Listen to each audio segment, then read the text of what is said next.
Please हमारे channel को subscribe करें और घंटी के आइकन पर क्लिक करें व शेयर करना न भूलें।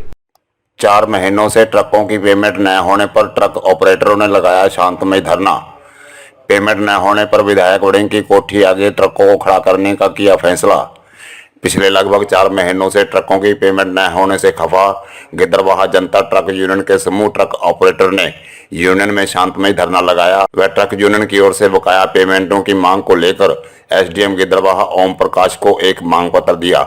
इस संबंधी पत्रकारों को जानकारी देते ट्रक ऑपरेटर ईशांत बांसल, गुरचरण सिंह व भूरा सिंह खालसा आदि ने धान के सीजन में मार्कफेड के पिछले लगभग 4 महीनों से किए काम की लगभग 2.5 करोड़ रुपए की पेमेंट न किए जाने के दोष लगाते कहा कि इतने लंबे समय से पेमेंट न मिलने के कारण उन्हें अपने ट्रक बिना काम किए खड़े करने को मजबूर होना पड़ रहा है, जबकि उन्होंने ट्रक यूनियन का काम विधायक राजा वड़िंग के भरोसे पर उनके साले डंपी विनायक व ट्रक यूनियन के दोनों प्रधान चरणजीत सिंह ढिल्लों व राजविंदर सिंह राजा रखाला के अधीन किया है। उन्होंने कहा कि ट्रकों की पेमेंट करने के लिए दोनों प्रधानों को कई बार निवेदन कर चुके हैं, लेकिन हर बार कोई न कोई बहाना बनाकर टाल मटोल की जा रही है। ट्रक ऑपरेटर्स ने कहा कि अब 31 मार्च आने वाली है व उन्होंने अपने परमिट रिन्यू करवाने हैं, परंतु उनके पास अब इतने पैसे नहीं हैं कि वो अपने परमिट रिन्यू करवा सकें, क्योंकि वह पहले ही अपनी जेबों से डीजल व चालकों के वेतन देने पर खर्च कर चुके हैं। वह पेमेंट समय पर न होने के कारण ट्रकों को अपने घर खड़ा करने के लिए मजबूर हैं। उन्होंने कहा कि यदि जल्दी ही उनकी बकाया पेमेंट न की गई तो सड़क जाम करने के साथ साथ अपने ट्रकों का काफिला श्री मुक्तसर साहब स्थित विधायक वड़िंग की कोठी के सामने खड़ा कर देंगे।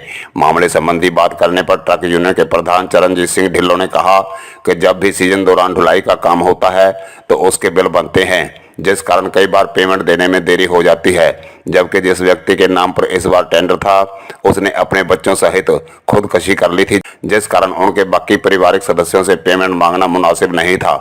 उन्होंने कहा कि ट्रक ऑपरेटरों की पेमेंट की कुछ अदायगी की जा रही है व बाकी रहती पेमेंट की अदायगी भी जल्दी ही कर दी जाएगी। की ना वीर क्यों धरना दिता जी? भाई मेरा नाम है ईशांत बांसल, मैं गिद्दरवाहा ट्रक यूनियन ऑपरेटर हैगा दा गिद्दरवाहा जनता ट्रक यूनियन ਦਾ। 3 ਪੈੜੀ ਦਾ ਸੀ ਸੀਜ਼ਨ ਲਾਇਆ ਸੀ ਝੋਨੇ ਦਾ ਜੀ, ਤੇ ਸਾਰਾ ਕੰਮ ਜਿਹੜਾ ਸੀਗਾ ਰਾਜੇ ਵੜਿੰਗ ਦੇ ਸਾਲੇ ਦੇ ਅੰਡਰ ਡੰਪੀ ਵਿਨਾਇਕ ਤੇ ਸਾਡੇ 2 ਪ੍ਰਧਾਨ ਚਰਨਜੀਤ ਤੇ ਪ੍ਰਧਾਨ ਰਾਜਾ ਰਖਾਲਾ ਜੀ, ਇਹਨਾਂ ਦੀ ਅਗਵਾਈ ਦੇ ਵਿੱਚ ਸਾਰਾ ਕੰਮ ਹੋਇਆ ਸੀਗਾ। 4.5 ਮਹੀਨੇ ਹੋ ਗਏ ਜੀ ਸੀਜ਼ਨ ਲਾਏ ਨੂੰ ਸਾਨੂੰ, ਸਾਡੀ ਹਜੇ ਤੱਕ ਕੋਈ ਵੀ ਪੇਮੈਂਟ ਇਹਨਾਂ ਨੇ ਸਾਨੂੰ ਨਹੀਂ ਦਿੱਤੀ ਹੈਗੀ ਜੀ, ਜੋ ਕਿ ਅਮਾਉਂਟ ਜਿੰਨਾ ਕੁ ਬਣਦਾ ਜੀ 2.5 ਕਰੋੜ ਦੇ ਆਸੇ-ਪਾਸੇ ਹੈਗੀ ਜੀ ਸਾਡੇ ਸਾਰੇ ਆਪਰੇਟਰਾਂ ਦੀ। ਤੇ ਅਸੀਂ ਅੱਜ ਸ਼ਾਂਤਮਈ ਧਰਨਾ ਇਸ ਗੱਲ ਦੇ ਮਾਰੇ ਲਾ ਰਹੇ ਹਾਂ ਕਿ ਸਾਡੀ ਪੇਮੈਂਟ ਸਾਨੂੰ ਦਿੱਤੀ ਜਾਵੇ। ਅਸੀਂ ਬਹੁਤ ਪਰੇਸ਼ਾਨ ਹੈ, ਸਾਡੀਆਂ ਸਾਰੇ ਟਰੱਕ ਖੜੇ ਆ ਜੀ, ਨਾ ਅਸੀਂ ਕੋਈ ਕੰਮ ਕਰਨ ਜੋਗੇ ਆ। ਅੱਗੇ ਵੀ ਸਾਰਾ ਕੰਮ ਆਧਾਰ ਦਾ ਹੈਗਾ ਜੀ। ਅਸੀਂ ਇਸ ਗੱਲ ਦੇ ਬਹੁਤ ਜ਼ਿਆਦਾ ਪਰੇਸ਼ਾਨ ਹੈ ਤੇ ਡਿਪਰੈਸ਼ਨ 'ਚ ਜਾ ਚੁੱਕੇ ਹੈਗੇ ਆ। ਸਾਡੇ ਕੋਲੇ ਮਾਰਕਫੈਡ ਦਾ ਕੰਮ ਸੀਗਾ ਫੀਡ ਦਾ ਜੀ, ਜਿੰਦੇ ਕਿ ਸਾਰੇ 3-4 ਮਹੀਨਿਆਂ ਤੋਂ 12ਵੇਂ ਮਹੀਨੇ ਤੋਂ ਸਾਡੀ ਸਾਰੀ ਪੇਮੈਂਟ ਉਹ ਪੈਂਡਿੰਗ ਪਈ ਹੈ ਜੀ। ਝੋਨੇ ਦੀ ਸਾਨੂੰ ਪੇਮੈਂਟ ਨਹੀਂ ਮਿਲੀ ਹੈਗੀ ਹਲੇ ਤਾਈਂ ਜੀ। 10-10 ਮਹੀਨਿਆਂ ਦੀ ਸਰਕਾਰ ਦਾ ਕੰਮ ਸੀਗਾ ਡਿਪੂ ਦਾ ਜੀ, ਸਾਰਾ ਇਹਨਾਂ ਦੀ ਅਗਵਾਈ ਦੇ ਸਾਡੇ ਪ੍ਰਧਾਨਾਂ ਦੀ ਡੰਪੀ ਵਿਨਾਇਕ ਦੀ ਇਹਨਾਂ ਦੀ ਅਗਵਾਈ ਦੇ ਥੱਲੇ ਚੱਲੀ ਜਾਂਦਾ ਸੀਗਾ। ਕੰਟਰੈਕਟਰ ਸੀਗਾ ਜੀ ਫਰੀਦਕੋਟ ਦਾ ਆਸ਼ੂ ਕਟਾਰੀਆ ਜੀ, ਜਿੰਦੀ ਰੀਸੈਂਟਲੀ ਤੁਸੀਂ ਸੁਣਨ ਚ ਆਇਆ ਹੋਊਗਾ ਵੀ ਪਿੱਛੇ ਜੇ ਡੈਥ ਹੋਈ ਹੈ। ਤੇ ਸਾਡੀ ਇਸ ਗੱਲ ਦੇ ਵਿੱਚ ਕੋਈ ਗੱਲ ਸੁਣੀ ਵੀ ਨਹੀਂ ਜਾ ਰਹੀ, ਬਾਤ ਨਹੀਂ ਜੋ ਨਹੀਂ। ਇਸ ਕਰਕੇ ਅਸੀਂ ਆਪਦਾ ਸ਼ਾਂਤਮਈ ਧਰਨਾ ਇੱਥੇ ਅੱਜ ਦਿੱਤਾ ਹੈ ਜੀ। ਕੱਲ੍ਹ ਨੂੰ ਹੋ ਸਕਦਾ ਹੈ ਜੀ ਸਾਨੂੰ ਕੋਈ 150 ਟਰੱਕ ਜਾ ਕੇ ਮੁਕਤਸਰ ਵੀ ਲੈ ਕੇ ਜਾਣਾ ਪਵੇ ਜੀ। ਇਸ ਤੋਂ ਪਹਿਲਾਂ ਤੁਸੀਂ ਕਿਤੇ ਨੂੰ ਫਰਿਆਦ ਲਾਈ ਵੀ ਸਾਨੂੰ ਪੈਸੇ ਨਹੀਂ ਮਿਲ ਰਹੇ? ਸਾਨੂੰ ਜੀ ਅੱਜ ਤੋਂ ਪਹਿਲਾਂ 3-4 ਵਾਰੀ ਪਹਿਲਾਂ 15 ਤਰੀਕ ਦਾ ਲਾਰਾ ਦਿੱਤਾ ਗਿਆ ਸੀਗਾ। ਕਹਿੰਦੇ ਸਾਡੇ ਪ੍ਰਧਾਨ ਇੱਥੇ ਆਈ ਜੀ ਪੰਚਾਇਤ ਦੇ ਵਿੱਚ, ਕਹਿੰਦੇ ਕਿ ਤੁਹਾਡੀ ਜਿਹੜੀ ਪੇਮੈਂਟ ਹੈ ਅਸੀਂ 15 ਤਰੀਕ ਨੂੰ ਭੁਗਤਾਨ ਕਰ ਦਿਆਂਗੇ ਜੀ। ਫਿਰ ਉਸ ਤੋਂ ਬਾਅਦ ਕਹਿੰਦੇ ਸੋਮਵਾਰ ਨੂੰ ਕਰ ਦਿਆਂਗੇ ਜੀ। ਉਸ ਤੋਂ ਬਾਅਦ ਸੋਮਵਾਰ ਵੀ ਟੱਪ ਗਿਆ ਜੀ। ਫਿਰ ਕੱਲ ਇਹਨਾਂ ਨੇ ਜੀ ਸਾਰੇ ਫੋਨ ਬੰਦ ਕਰਤੇ।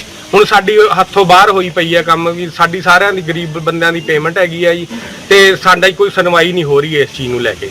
ਜੇਕਰ ਤੁਹਾਡੀ ਸੁਣਵਾਈ ਹੁਣ ਵੀ ਨਾ ਹੋਈ ਫਿਰ ਤੁਹਾਡਾ ਅਗਲਾ ਸਟੈਪ ਕੀ ਹੋਊਗਾ? ਅਗਲਾ ਸਟੈਪ ਐ ਹੈ ਜੀ, ਅਸੀਂ ਹੁਣ ਇਸ ਤੋਂ ਬਾਅਦ ਐਸਡੀਐਮ ਸਾਹਿਬ ਦੇ ਇੱਕ ਦਰਖਾਸਤ ਦੇਣੀ ਹੈਗੀ ਆਪਦੇ ਵੱਲੋਂ ਸਾਰੇ ਆਪਰੇਟਰਾਂ ਵੱਲੋਂ ਜੀ।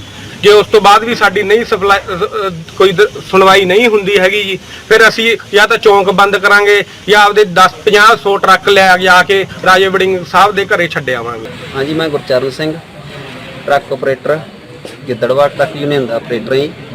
ਇਹ ਸਾਡੇ ਧਰਨਾ ਲਾਉਣ ਦਾ ਇਹੀ ਕਾਰਨ ਹੈ ਕਿ ਸਾਨੂੰ ਇਹ ਜਿਹੜੀ ਪੇਮੈਂਟ ਸੀ, ਇਹ ਪੇਮੈਂਟ ਹਜੇ ਤੱਕ ਨਹੀਂ ਅਦਾ ਕੀਤੀ ਗਈ ਤੇ ਲਾਰਿਆਂ 'ਚ ਰੱਖਿਆ ਜਾ ਰਿਹਾ ਹੈ। ਜਦੋਂ ਵੀ ਇਹ ਗੱਲ ਬਣਦੀ ਹੈ ਵੀ ਅੱਜ ਦਿੰਨੇ ਜੀ ਸਵੇਰੇ ਦਿੰਨੇ ਆ, ਪਹਿਲਾਂ 15 ਤਰੀਕ ਦਿੱਤੀ ਗਈ, ਉਸ ਤੋਂ ਬਾਅਦ ਫੇਰ ਇਹੀ ਗੱਲ ਹੋਈ ਹੈ ਸੋਮਵਾਰ ਦਿੱਤਾ ਜਾਊ ਜੀ। ਇੱਕ ਜਣਾ ਆ ਜਾਂਦਾ, ਉਹ ਕਹਿ ਜਾਂਦਾ ਜੀ ਦੂਜੇ ਦਾ ਮੈਂ ਜ਼ਿੰਮੇਵਾਰੀ ਲੈਣਾ। ਜ਼ਿੰਮੇਵਾਰੀਆਂ ਲੈ ਕੇ ਵੀ ਉਸ ਤੋਂ ਬਾਅਦ ਫੇਰ ਇਹੀ ਕੋਈ ਨਾ ਕੋਈ ਨਵਾਂ ਡਰਾਮਾ ਸ਼ੁਰੂ ਹੋ ਜਾਂਦਾ ਜੀ। ਅੱਜ ਤੁਸੀਂ ਚਾਵਲਾ ਸਾਹਿਬ ਕੋਲੇ ਜਾਓ, ਇਹ ਕਰੋ ਉਹ ਕਰੋ, ਇਹ ਗੱਲਾਂ ਹੋ ਰਹੀਆਂ।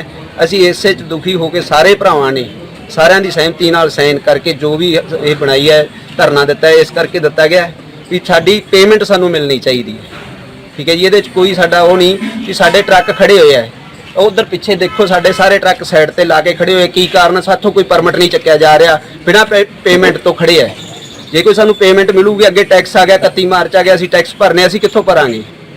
ਠੀਕ ਹੈ ਜੀ। ਉਸ ਤੋਂ ਬਾਅਦ ਹੈ ਹੁਣ ਅੱਗੇ ਅਸੀਂ ਪਰਮਿਟ ਵੀ ਚੱਕਣੇ ਆ। ਜਿੰਨਾ ਚਿਰ ਪਰਮਿਟ ਨਹੀਂ ਚੱਕਣੇ, 31 ਮਾਰਚ ਕਰਕੇ ਸਾਰੇ ਜਗ੍ਹਾ ਮਤਲਬ ਜਗ੍ਹਾ ਆਰਟੀਓ ਰੋਕਦੇ ਆ।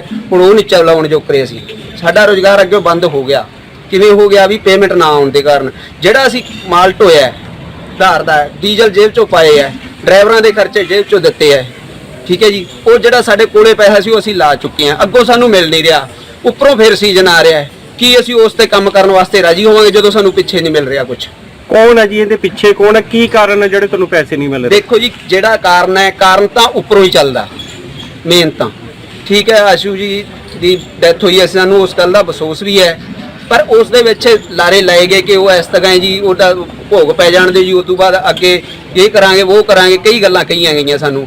ਉਸ ਤੋਂ ਬਾਅਦ ਅਸੀਂ ਇੱਕ ਦਿਨ ਇਕੱਠ ਮਾਰ ਕੇ ਇਸੇ ਦਾ ਪੁੱਛਿਆ ਵੀ ਦੱਸੋ ਜੀ ਸਾਨੂੰ ਹੁਣ ਸਾਡਾ ਕੋਈ ਹੱਲ ਕੀਤਾ ਜਾਵੇ। ਅਕਸਰ ਇੰਨਾ ਚਿਰ ਹੋ ਗਿਆ ਸਾਨੂੰ ਖੜਿਆਂ ਨੂੰ। ਉਹਨਾਂ ਨੇ ਸਾਨੂੰ ਇਸੇ ਗੱਲ 'ਚ ਹੀ ਕਿਹਾ ਵੀ ਕੋਈ ਨਹੀਂ ਜੀ ਕਰਦੇ ਆ ਜੀ। ਉਸ ਤੋਂ ਬਾਅਦ 15 ਤਰੀਕ ਦਿੱਤੀ ਗਈ। 15 ਤਰੀਕ ਤੋਂ ਬਾਅਦ ਫਿਰ ਸੋਮਵਾਰ ਉਹ ਵੀ ਟੱਪ ਗਿਆ ਜੀ। ਵਾਹਿਗੁਰੂ ਜੀ ਕਾ ਖਾਲਸਾ, ਵਾਹਿਗੁਰੂ ਜੀ ਕੀ ਫਤਿਹ। ਬੇਨਤੀ ਹੈ ਜੀ, ਸਾਨੂੰ 4.5 ਮਹੀਨੇ ਹੋ ਗਏ ਕੋਈ ਪੇਮੈਂਟ ਨਹੀਂ ਮਿਲੀ ਝੋਨੇ ਦੀ। ਅਸੀਂ ਬੇਰੁਜ਼ਗਾਰ ਹੋਏ ਬੈਠੇ ਹਾਂ। ਸਾਡਾ 500 ਦੇ ਕਰੀਬ ਟਰੱਕ ਹੈਗੇ। ਬਹੁਤ ਦੁਖੀ ਹਾਂ, ਪੈਸੇ ਨਾ ਮਿਲਣ ਕਰਕੇ ਸਾਡਾ ਰੁਜ਼ਗਾਰ ਬੰਦ ਹੋਇਆ ਪਿਆ। ਅੱਗੋਂ ਆਉਣ ਵਾਲਾ ਕਣਕ ਦਾ ਸੀਜ਼ਨ ਆ ਰਿਹਾ, ਉਹ ਅਸੀਂ ਕਦੇ ਨਾ ਢੋਵਾਂਗੇ। ਬਾਕੀ ਜਦੋਂ ਸਾਡੇ ਪ੍ਰਧਾਨ ਬਣੇ ਆ, ਸਾਨੂੰ ਸਾਰੀ ਸੰਗਤ ਇੱਥੇ ਖੜੀ ਸੀ, 200-250 ਬੰਦਾ ਸੀਗਾ ਤੇ ਰਾਜਾ ਵੜਿੰਗ ਜੀ ਆਏ ਸੀ। ਜੇ ਆਦਾ ਵੀ ਜੇ ਮੇਰੇ ਤੇ ਵਿਸ਼ਵਾਸ ਚਾਹੁੰਦੇ ਤੇ ਮੈਂ ਆਪਦੇ ਪ੍ਰਧਾਨ ਬਣਾਉਂਗਾ। ਸਾਨੂੰ ਉਹਨਾਂ ਤੇ ਤਸੱਲੀ ਸੀਗੀ ਜੀ। ਸਾਡੇ 3.5 ਸਾਲ ਉਹਨਾਂ ਨੇ ਗੁਜ਼ਾਰੇ ਤੇ ਹੁਣ ਸਾਨੂੰ ਝੋਨੇ ਦੀ ਪੇਮੈਂਟ ਤੇ ਅੱਜ ਦਿੰਨੇ ਆ, ਸਵੇਰ ਦਿੰਨੇ ਆ, ਅੱਜ ਆਉਂਦੇ ਆ ਸਵੇਰ ਦਿੰਨੇ ਆ। ਅਸੀਂ ਪਰੇਸ਼ਾਨ ਹੋ ਗਏ, ਇਸ ਕਰਕੇ ਅਸੀਂ ਅੱਜ ਇੱਥੇ ਧਰਨਾ ਦਿੱਤਾ। ਤੇ ਬਾਕੀ ਰਾਜਾ ਵੜਿੰਗ ਜੀ ਕਹਿੰਦਾ ਸੀ ਮੈਂ ਤੁਹਾਡਾ ਜ਼ਿੰਮੇਵਾਰ ਹਾਂ ਹਰ ਇੱਕ ਕੰਮ ਦਾ, ਤੇ ਅਸੀਂ ਉਸੇ ਜ਼ਿੰਮੇਵਾਰੀ ਨੂੰ ਲੈਂਦੇ ਹੋਏ ਅੱਜ ਤੱਕ ਅਸੀਂ ਉਡੀਕ ਕੀਤੀ, ਵੇਟ ਕੀਤੀ ਸਾਰੀ ਸੰਗਤ ਨੇ। ਅੱਜ ਅਸੀਂ ਮਜਬੂਰ ਹੋ ਕੇ ਇੱਥੇ ਧਰਨਾ ਲਾਇਆ। ਜੇਕਰ ਤੁਹਾਨੂੰ ਹੁਣ ਵੀ ਪੈਸੇ ਨਹੀਂ ਮਿਲਦੇ, ਗਾਂ ਦਾ ਤੁਹਾਡਾ ਕੀ ਸਟੈਪ ਹੋਊਗਾ? ਅਸੀਂ ਆਉਣ ਵਾਲੇ ਸਮੇਂ 'ਚ SDM ਸਾਹਿਬ ਦੇ ਵੀ ਜਾਵਾਂਗੇ ਜੀ।